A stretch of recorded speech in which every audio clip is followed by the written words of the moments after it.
वही निरंतर ध्यान पूजा करने वाले मुझे प्राप्त करेंगे। श्रद्धा प्रभु की ओर ले जाने के लिए बहुत बड़ा माध्यम है। आप सोचिए, आपके अंदर श्रद्धा है तो आप 1000 किलोमीटर दूर से भी चलकर सत्संग में आओगे। सुबह 5 बजे बुलाया जाए तो भी चलकर आओगे। और श्रद्धा नहीं है तो आपके घर के बराबर वाले हॉल में भी कार्यक्रम किया जाए तो पूछते रहेंगे संडे वाले दिन नहीं करोगे आप। और अमेरिका में तो मरने जीने के लिए भी संडे जरूर चाहिए। जीना हो, मरना हो, खुशी हो, गमी हो, कोई अलग दिन में मर जाए और उसी दिन में संस्कार करना पड़ जाए तो लोगों को बहुत मुश्किल पड़ती। कहते हैं कि इसको इसी दिन मरना था। संडे चाहिए।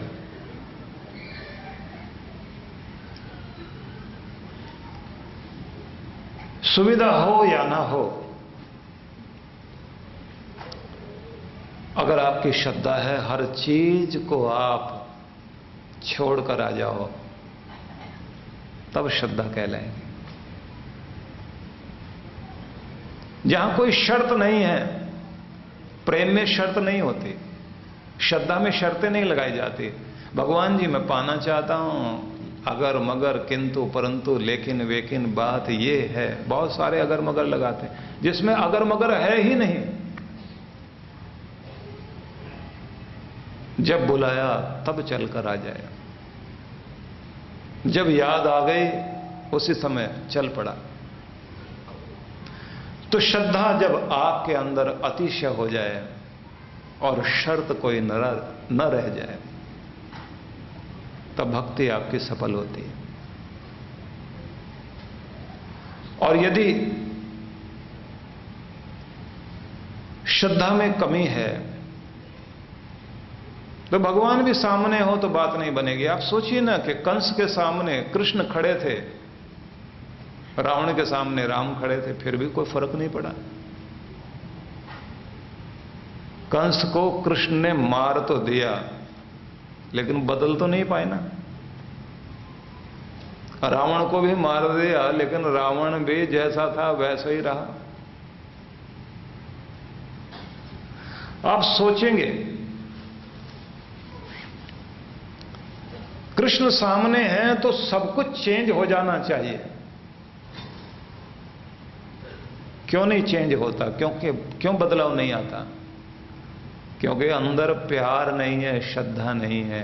श्रद्धा जैसे ही हो और सामने परमात्मा या कोई देवता पुरुष भी हो तो एकदम परिवर्तन आना शुरू हो जाता है। श्रद्धा नहीं है तो भगवान भी सामने खड़ा रहे तो कोई बदलाव नहीं आएगा। प्राणों में जब तक प्यास ना हो और पूर्ण प्रेम ना हो तब तक कभी भी बदलाव नहीं आया करता। इसलिए श्रद्धा चाहिए, अगाध श्रद्धा चाहिए। बुद्ध आए, बुद्ध के सामने कितने सारे लोग रहे लेकिन चेंज नहीं। श्रद्धा वाला कोई आदमी एक बार में ही गया। एक व्यक्ति था जो बुद्ध के सामने 30 साल के बाद पहुंचा था। उनके बारे में सुनता रहा, बुद्ध ने ये कहा वो कहा, बुद्ध ऐसे हैं।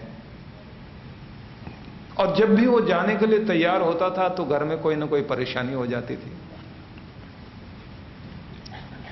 कभी कभी परेशानी हो जाए, कभी बिजनेस की कोई अच्छी डील बन जाए, कभी पता लगे कि बुद्ध नजदीक ही आए हुए हैं तो उसे पता लगे कि आज जाऊंगा मिलने के लिए। घर में कोई खुशी का मौका आ जाए, कभी कोई रिश्तेदार आकर बैठ जाए। 30 सालों तक ऐसा हुआ कि वो जा ही नहीं पाया। और 30 साल के बाद जब किसी ने आके कहा कि बुद्ध नजदीक ही हैं,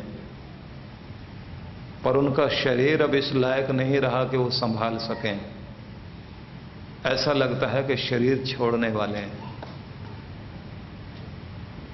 बस इतना ही सुनना था। और वो तो ऐसा भागा, उसने कहा मैं लुट गया हूं, तबाह हो गया हूं। युग की एक आवाज बनकर के देवता आया था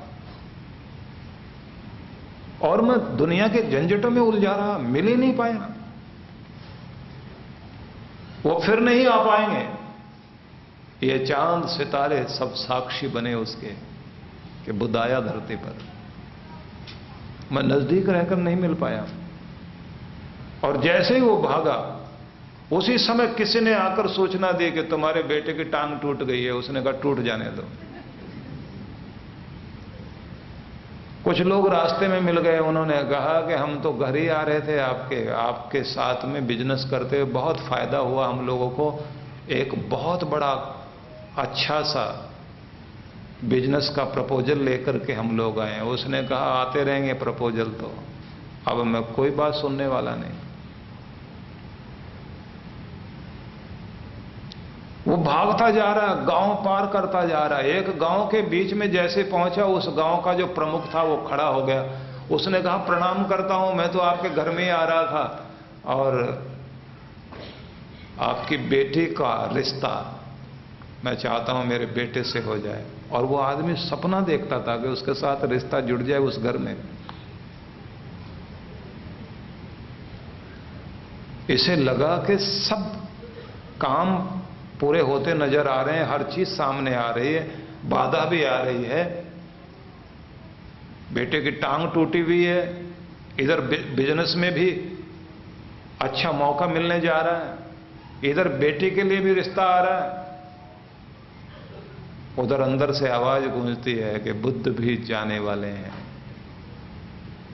इसने कहा कि नहीं सुनूंगा आज दुनिया की बात। रिश्ते बाद में भी हो जाएंगे, दुकान बाद में भी चलती रहेगी, जिसकी टांग टूटी है वो भी ठीक कर दिया जाएगा, कोई ना कोई संभाल लेगा।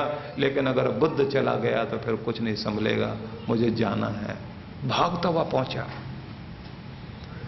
और जैसे महात्मा बुद्ध सांझ घिरी हुई है और वो शरीर छोड़ने की स्थिति में है, कुछ लोगों ने उनको घेरा हुआ है, तो ये लोगों को हटा देता है आगे से, हट जाओ, मिलने दो मुझे। नजदीक पहुंच गया तो एक उनका प्रमुख शिष्य आगे खड़ा हुआ था। अभी वो उसको हटा नहीं पा रहा, लेकिन बुद्ध ने इशारा किया, कहा इसे आने दो। नजदीक पहुंच गया तो उसके आंख से आंसू बह रहे हैं। बुद्ध ने कहा अब आए हो, कितनी देर कर दी तुमने। तुम्हें प्यास लगी है पूरी। ध्यान रखना, भक्त उसे ही कहते हैं जिससे संपूर्ण प्यास लग जाए।